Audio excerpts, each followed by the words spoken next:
As a kid, my dad always taught me, dime con quién andas y te diré quién eres, which means, tell me who you hang out with and I'll tell you who you are.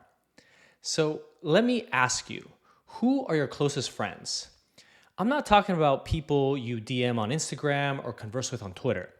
I'm talking about people who will pick up the phone if you call them.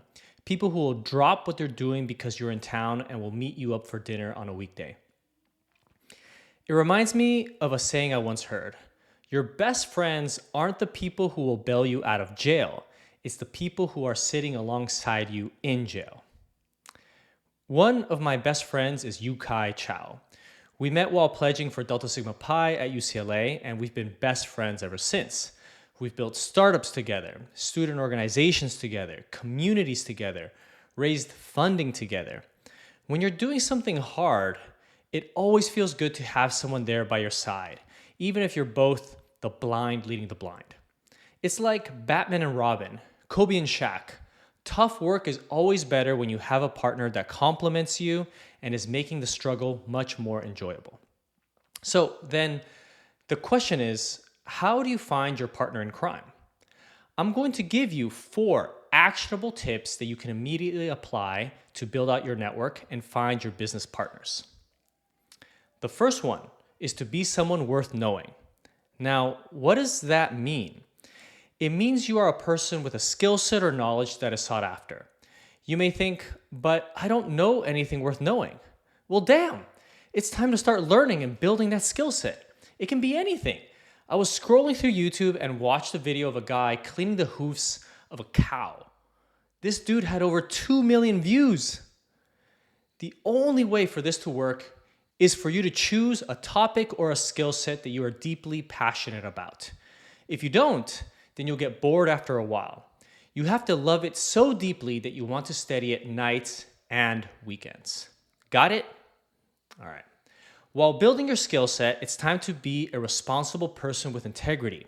If you don't have integrity, then no one will want to partner with you and no one will recommend you to their network.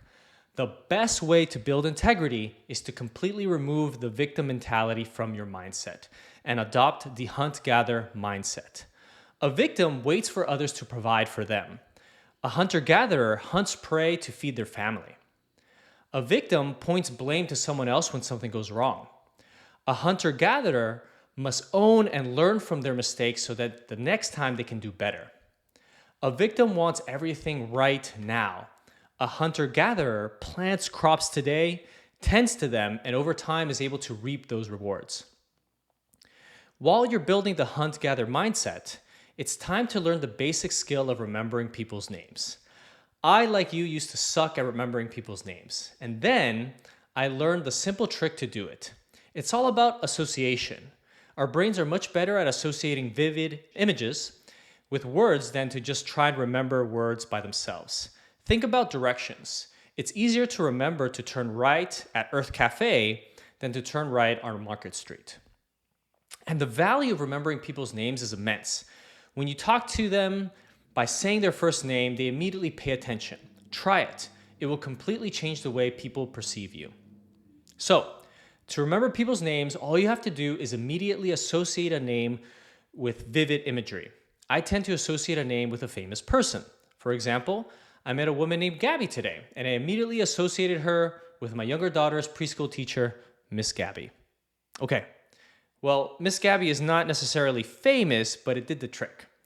I met a woman at my cryotherapy location named Kristen. I immediately associated her name with Kirsten Dunst. Their names don't perfectly match, but the association helped me remember her name. Once you have a good grasp on the 3 tips, become someone worth knowing, build integrity, and remember people's names, then you're ready for the 4th and hardest step. You got to put yourself in positions to meet people. There are tons and tons of ways to meet people, but if you don't have a solid grasp on the first 3 steps, then you won't have the confidence to meet people. Once you have a grasp of the first 3, you'll be amazed to find how much easier it is to meet random people and start a conversation. You'll remember their name, so you will captivate their attention. You'll be an expert, so you can teach them something new as opposed to talking about something boring like the weather. And you'll be a person of integrity, so they'll trust to build a relationship with you. That's it. Follow those 4 steps and you will find your partner in crime. If you have any comments, questions, or suggestions, add them in the comment section or hit me up on Twitter. See you on the next time.